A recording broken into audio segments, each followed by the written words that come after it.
Fantastic. I said you're going to give Andy a run for his money. You never know. Never know. How we doing? Good. What are you trying to get accomplished over these 2 days with the rookie stuff? Yeah, we're, obviously for us, really as coaches, to kind of put our eyes on them for meaningful purposes, right? To obviously install some offense, defense, special teams, see what they know, take it to the classroom, and then just be able to watch them just move around and kind of begin the process of, how are they going to fit with our team and current team and just get a good feel for, these guys these next couple of days. How did you like how the schedule shook out for you? I liked it. I mean, obviously we knew our opponents going into the schedule, but, I think I was excited to get the three prime times other than the two London games, to have the Monday night game here, a Sunday night game here, are exciting for our fans, obviously for us and our players, and then the Thursday in New Orleans is, a road Thursday game and against a great opponent. So I thought the schedule was great. Got some really good teams coming in here, to play, and we're excited about that. Playing the back-to-back London games, what sort of challenge do you think that could present? None. We just stay there. We just stay there for a week. I mean, and we do have a game after that, when we come back. But, we're on the East Coast, and travel is not bad, when we come back and we gain the time. So it doesn't really affect anything that we do, preparation, nothing like that. Will you have to change hotels over there? We will. We'll be at the Grove, and then we move to Hamburg. Listen, they have guests, and they have parties, and they have reservations that they have as well. So, we have to accommodate that. So, we'll be at the Grove the first week, and then we'll move to Hanbury Court. We're excited. I've never been there, so it'll be exciting to move there. Again, transitions. We'll go play the first game, and we'll go to Hanbury. So it's like coming back home. Were you vocal once again about not having the bye right after London? And also, what did you learn last year when you guys came right back and then you had to play a game back in the States next week? Yeah, those are all interesting topics, when you're talking about these London games or Germany or Mexico City. But, it's week 4 and 5. Right, and then I didn't necessarily care to have a bye like that early in the season because there's a ton of football past that, and really your season, as we know, can really take off in the back half of the year. So, not having a bye when we come back is fine, and players are really caught up with sleep. Honestly, by the time we get back on the field on Wednesday, coaches could be a little groggy, but that's just what we have to do, and so.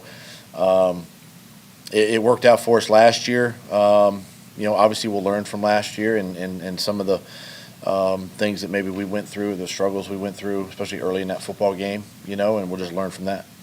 Who will you joint practice with in camp? Do you know yet? Detroit. Week 2. Yeah. Okay. Yeah, So we'll go up there.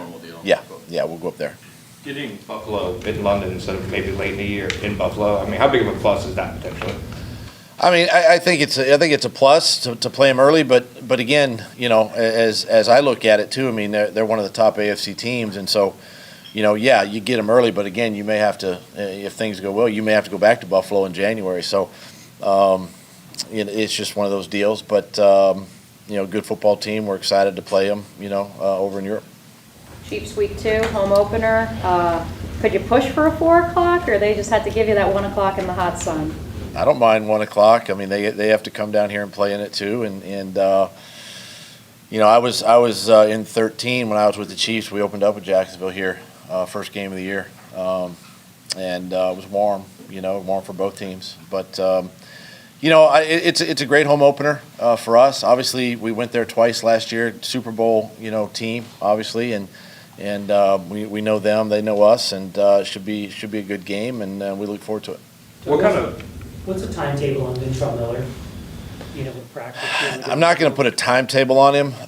We just got to, again, this is the first time our trainers and doctors have got our hands on him, and we'll put a plan together beginning this weekend. And I know he can do some things. He just can't do a lot of full speed work right now. So it's hard to say, and I don't want to put him in a box either, and I just want to let our medical team kind of take over from here. How big of an exposure chance is this for some like veteran tryout guys that are here this weekend? Oh, I think it's great for all the guys, especially those guys. I mean, these guys have been on NFL rosters, whether it's a practice squad or active roster, and it's just what can they show us, it's as I messaged them last night, the whole group, it's like, we've got our own roster players here, we got our draft picks here, we got UDFAs here, we've got veteran tryouts and tryout guys. So, but we're all Jaguars this weekend. So I want them to put their best foot forward and possibly, you find somebody coming out of this weekend. When you were in Philly or even before that, like trial guys, younger players off the street, has there ever been a situation where you saw one and was like, oh my God, where did he come from? And he ended up making the team? We, no, haven't had anybody that, now there were some guys that were impressive, but really at this time too, it is hard because, we're at 90 right now, and so we'd have to let somebody go to bring somebody on the team. But what it does do is it puts it in the memory bank for us, and if we have an injury down the road or something like that, we know that, hey, this is a player we had in rookie camp. We can plug him right in and he can play. So it's you're just kind of increasing your bank of players as time goes through the rest of OTAs and training camp. What kind of unique skill set does Parker Washington bring for you guys, potentially? Yeah, I mean, again, a guy that primarily a slot receiver. He's got the size and the physicality to block in there and be able to, run routes over the ball, much like Christian does. And obviously a great mentor in Christian, that Parker can study from. And then ultimately his speed and his ability to catch the football. I mean, this guy, you watch his college film, he's exciting, he's electric, he's, a big play type guy. And it'll be at some point to see him work. It'll be good to see. Is he not working? He's another one that's coming off a season injury, Right. and so we're going to be careful with him this weekend. Is there an And emphasis on bigger we got receivers? the nose tackle too. Bohasic Okay. is the third one that will be limited this weekend. So those three guys. Is there an emphasis on bringing in bigger receivers to this weekend? Not necessarily. Yeah, no, not necessarily. I mean, some of the guys are bigger, but I think when you look at the big picture of things, the bigger, more physical guys that are willing to block, also play special teams. I think that's an aspect of our game that we try to look at too. And those bigger type guys can fill those roles, and fill those needs. So. We'll see over the weekend just how, see how these guys move around. Doug, is it any easier for you and the staff this year because you don't have to establish the culture and do all the things that you had to do at the beginning last year? Yeah, it's easier, that from that standpoint, but at the same time, you're still trying to keep that culture in front of the team, right? These first 4 weeks or so of our off-season program, we continue to talk about that, continue to build upon it. But what it does now is when this rookie class joins us next week, the culture takes over. You're not constantly rebuilding that or working on it, right? The locker room is the locker room, and they can absorb these players, and they'll see right away just I think the type of locker room that we do have, and it shouldn't be an issue, fitting in. How do you manage expectations? Because obviously they're higher going into the season, going into the offseason. Well, listen, the expectation is to win, and that was our expectation last year. And even though parts of the year weren't as good as other parts of the year, that still has to be, priority. Got to win football games in this league, and so. But listen, it's as you guys know, you've heard it from me a million times. I mean, it's a one game it's one day, it's one player at a time. It's about the team, and we keep the team in front and focused, and it's the main thing, and you got to keep the main thing, and but yet expectations are, to win games. I know you mentioned those 3 guys that won't be full participants because of coming off injury. Parrish, though, I know he came off a season-ending injury. Yeah, with his arms and wrist and everything, he's fine. Yeah, he's good. Have you talked to him about this 7 pounds of steak eating I saw that. contest? Yeah, I saw that. I read that. I haven't talked to him yet, but that's pretty impressive. And then followed up with some Krispy Kremes. Man after my own heart, right there. Hey Doug, what's your thoughts on the pass rushing, particularly the depth behind your 2 stars? Do you feel like if the opportunity is there that you would like to be able to go out and get a veteran? I mean, listen, you're always looking, but we got some young players that we're excited about, and we got to give them opportunities to perform, and we do have some really good depth at the D-line position now, and I think what it's going to do is going to create some really good second and third level competition, and see who can work into that rotation. Obviously, extending Roy, extending Devon, Fotokasi going into year 2 with us. Those 3 guys are going to be, the guys that we have to lean on. But then, you follow that up with guys like Adam Gotsis and Ledbetter's in there, and you just start seeing some of the younger players. And now Yasir, you draft a guy like Yasir who can play on the edge, and Deshaun Dixon be able to chance who was on practice squad or actually on 53 last year, to be able to, maybe move him inside and give you some reps from inside. So there's a lot of combinations of things that we're going to experiment with once we get into OTAs and training camp. But the depth is there, and it's a group that we can really, I think, create some good competition with. This roster doesn't seem like it's one that needs a lot of turnover. So, how difficult will it be for these 13 rookies, maybe undrafted guys, to make the roster?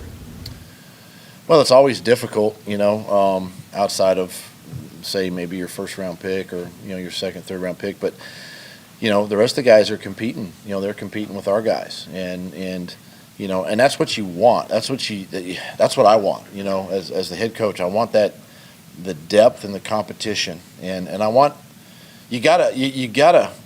I was always in this position as a player too, where they bring in that younger guy or that veteran guy behind you, and it pushes you, it motivates you to be at your best, and that's where we're at, and that's where we are as a football team, and I think that's the exciting thing going into, I think, training camp and when the pads come on later on, that we begin to see just where things fall out, and who's not afraid of competition.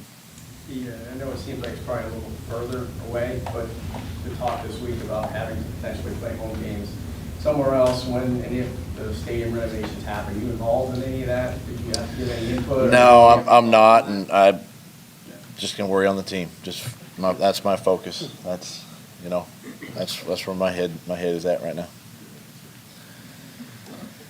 Okay. Anybody else for Doug? Once, twice, thrice. Thanks, Doug. Thank you, sir. Thanks, guys. See you out there. See you out there. Wear your sunscreen.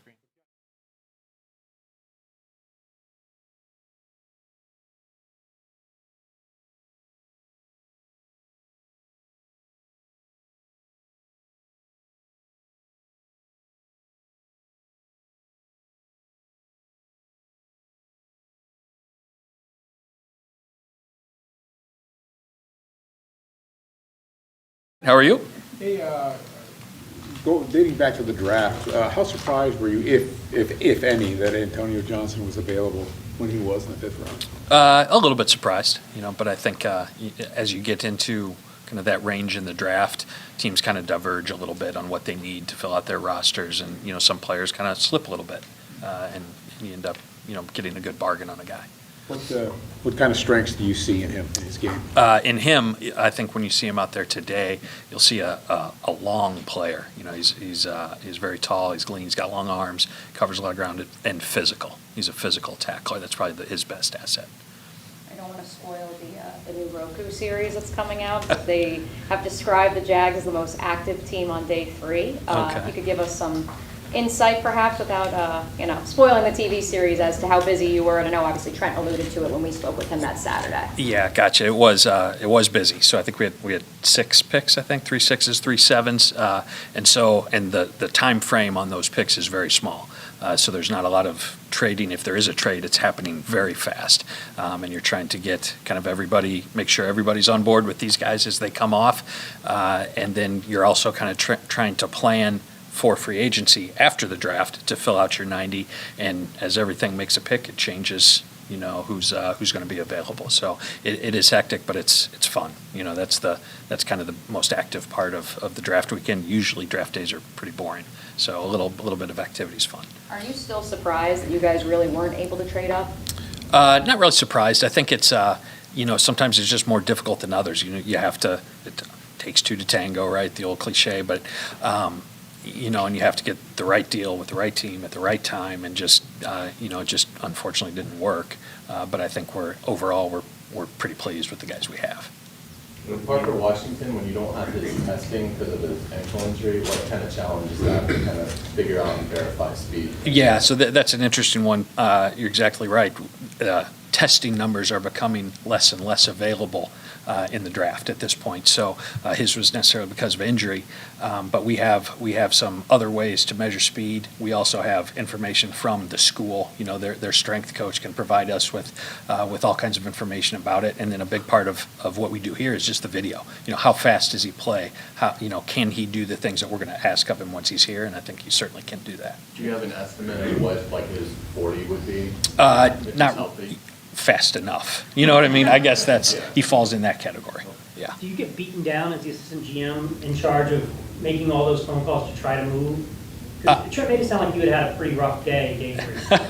I didn't know it was that bad, but no, it's just kind of part of it. I mean, you make a lot of calls. The worst thing they can say is no, but you just kind of have to keep digging, keep finding another team that'll listen to you. And it's spread amongst a number of people too. So I don't take all the brunt of that. What did you like in Anton? In Anton Harrison, I think it goes back to really to the fall, like when our scouts and Mike Davis and the college scouts are on the road, they go into Oklahoma, they really like the athlete. He's got really quick feet. He's a very efficient pass protector.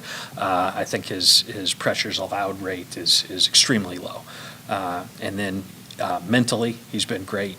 At some point when one of our scouts was in there about middle of the season, he'd made one mental error for the season. So he's a reliable guy. It's going to be where he needs to be, and he's and a really efficient player.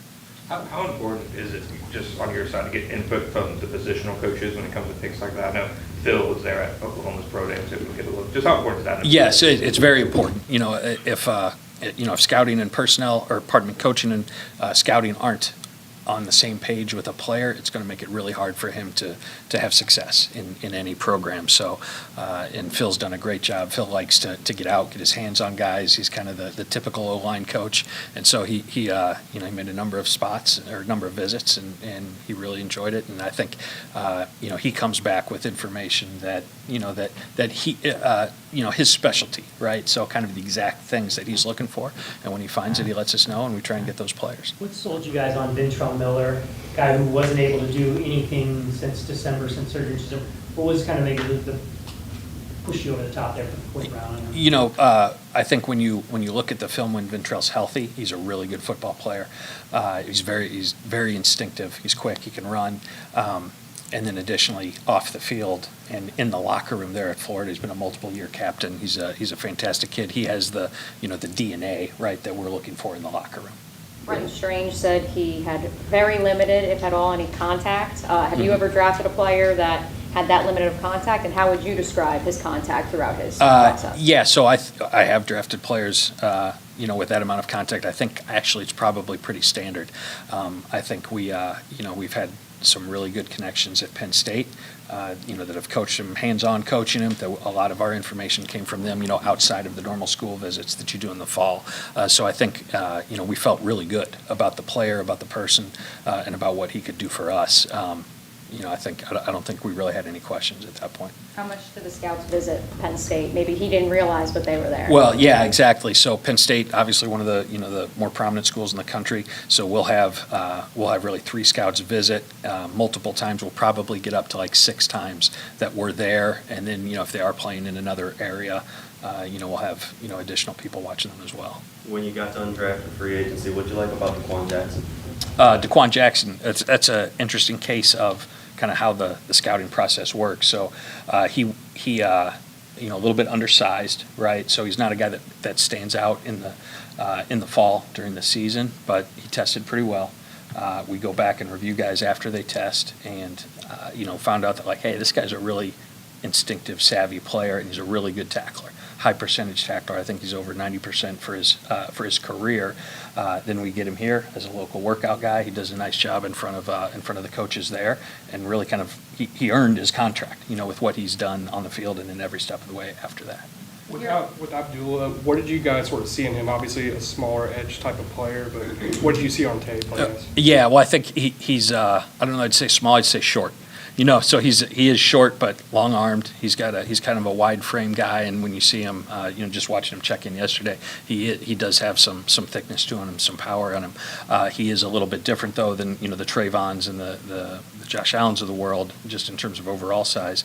He's very, very fast. Time speed's excellent. His get off is excellent. Very instinctive, and he's a unique guy in the sense that I believe he's 25 sacks for his career and 25 special teams tackles for his career. So you're not going to see that very often, especially 3-4 outside linebackers usually aren't in a role in special teams, but he has that chance. Is there a bigger learning curve, I guess, because he is a little shorter? I mean, just in terms of getting used to the NFL? You know what? I think he's probably going to rush a lot of the same way, but it's really more of a learning curve for the tackles that have to block him, right? So those guys that come off with speed and are a little bit lower give those tall tackles trouble.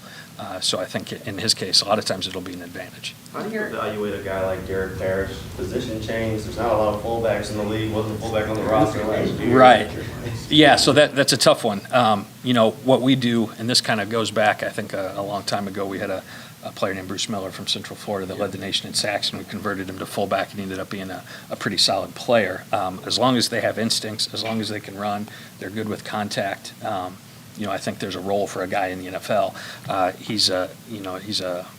Was a pretty successful edge rusher there. Again, being a smaller guy, but very fast. And I think we do a lot of things on offense. Formationally, we present a lot of people problems, and having a fullback, I think allows us to do even more of that. Kind of give more two-back looks. So he's a guy that we want to try. And quite frankly, there aren't many fullbacks in college football. That's kind of a dinosaur. So.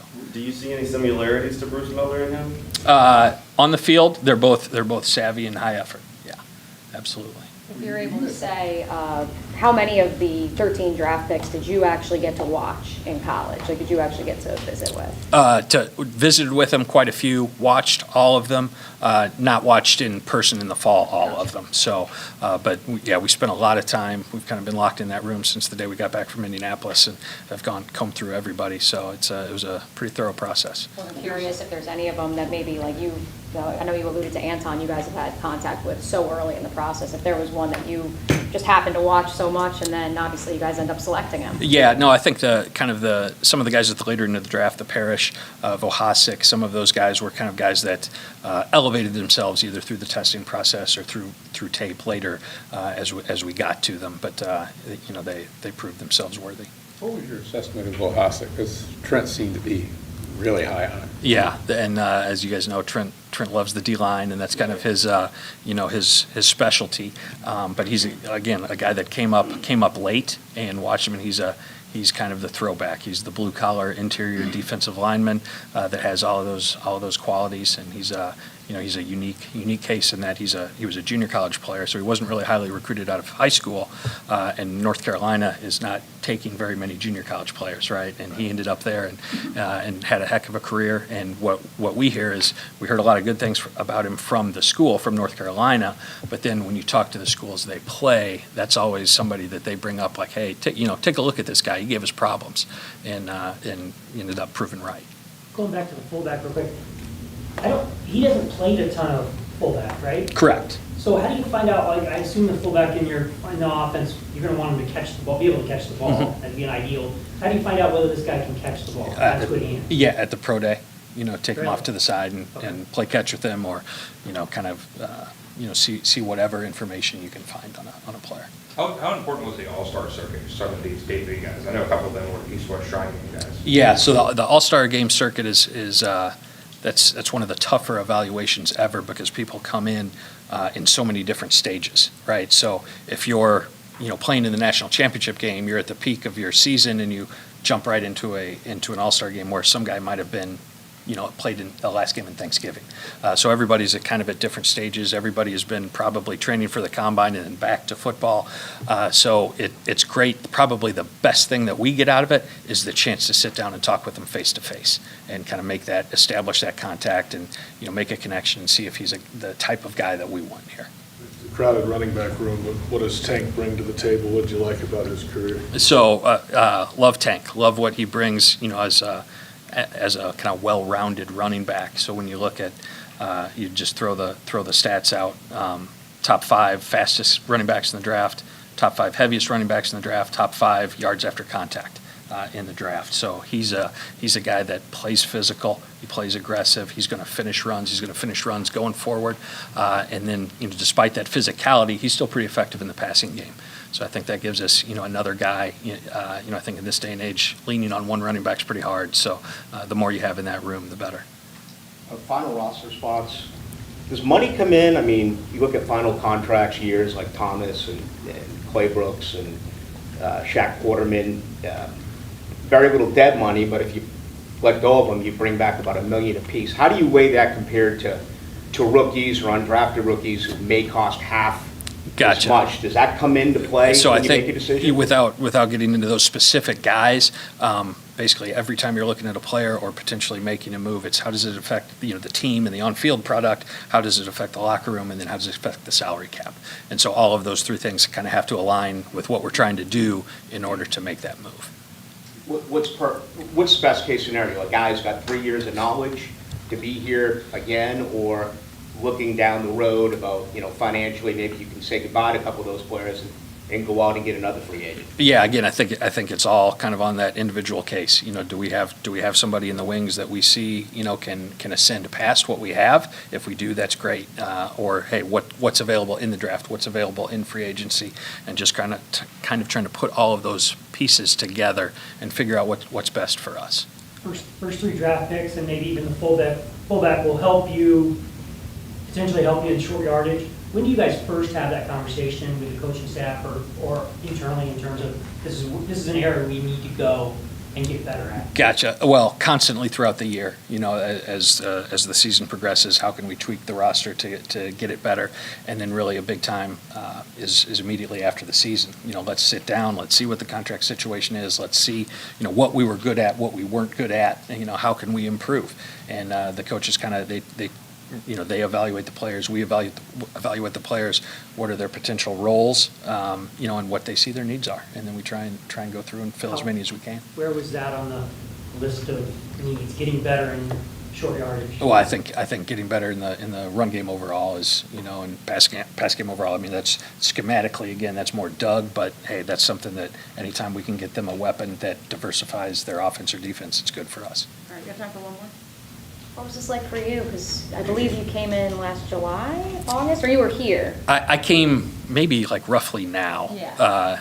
I don't remember if I was here for rookie minicamp, but it was it's a different building, right? So it's different than what I've used to for the last 18 years. But it was a great experience in terms of how everybody comes together. This isn't just scouting. It's not just coaching.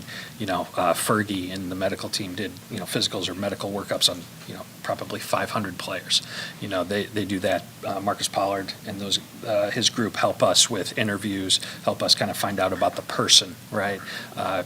Travel, flying guys in and out, analytics, helping us with finding kind of relevant data and how we should use it. All of that stuff was really good, and it kind of came together very, very seamlessly. So I'm very, very proud of how that process worked. Different than San Francisco with Doug's involvement, maybe perhaps to other head coaches or? No, I think Doug and the coaching staff are great to work with. I mean, it couldn't be easier. I didn't mean negative. Yeah, It could be no. positive. They could be, No, like in San Francisco. But No, not bad. I'll be honest, from my perspective, again, working with any coaching staff I've had has been relatively easy.